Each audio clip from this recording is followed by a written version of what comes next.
tous les jours, c'est un challenge, c'est réussir à faire un environnement de production qui soit à la fois simple et d'utilisation, mais qui soit cybersécurisé.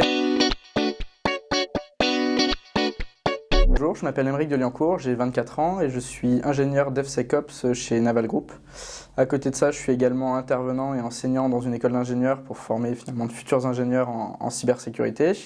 Et je participe à l'organisation de la Barbac, un événement de cyber dans le sud de la France. Donc 24 heures en tant qu'ingénieur DevSecOps, donc je fais partie d'une équipe de 7 personnes. Tous les matins, on commence la journée par un daily. On a un weekly aussi dans la semaine qui est un peu plus long. Le daily, c'est quelque chose qui se veut concis. On expose également les problèmes, s'il y en a, pour partager tous ensemble et trouver une solution à ces problèmes. Ensuite, on va qu'à nos occupations, finalement, à nos différentes tâches, qui vont de la conception de pipeline cyber, de la conception de job, mettre en place une architecture, déployer des éléments en production, faire du réseau, du monitoring, il y a énormément de choses. Alors, SecDevOps ou DevSecOps? Alors la question, j'ai dû regarder exactement ce que c'était, parce que le DevSecOps je vois très bien, mais en fait voilà, il y a une mouvance maintenant sur le SecDevOps. Alors finalement, j'aurais dit les deux.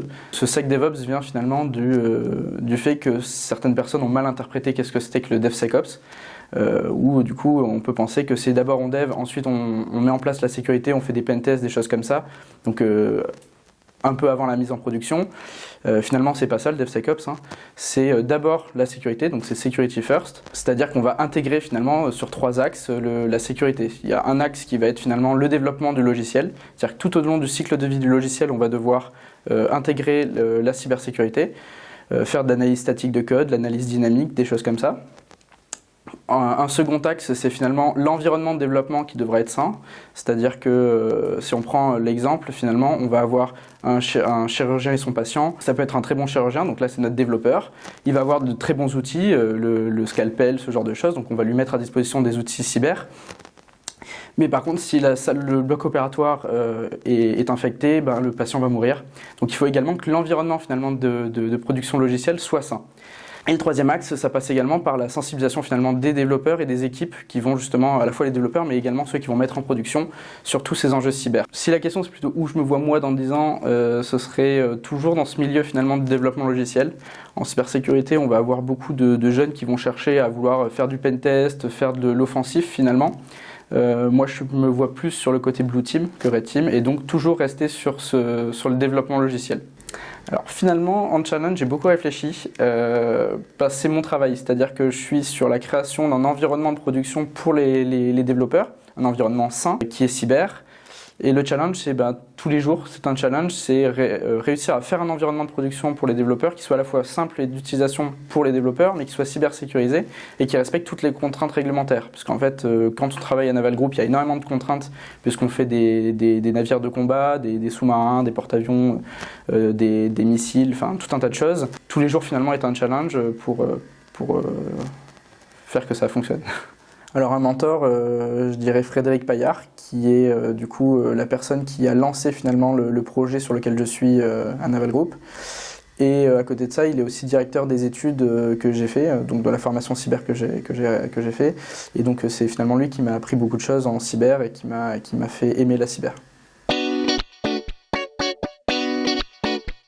Énormément de choses, je suis abonné à Misc Magazine pour la partie cyber, j'écoute du No Limit Sécu en podcast régulièrement, également Hack and Speak qui interviewe en fait des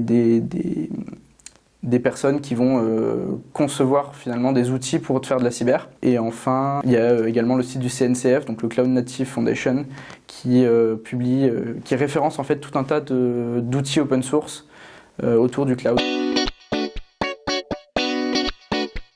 Alors en conseil, c'est finalement avoir des side projects, faire de la veille, regarder toutes les nouvelles technologies, s'informer sur comment les grosses entreprises peuvent faire. Quand on regarde Google, Amazon, ce genre de choses, ils vont publier énormément sur leur architecture.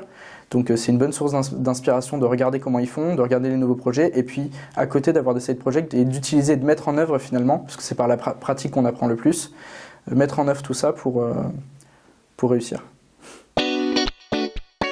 Alors un petit mot, Naval Group recrute finalement, donc que ce soit des CDI, des CDD, mais également des stages et des alternants.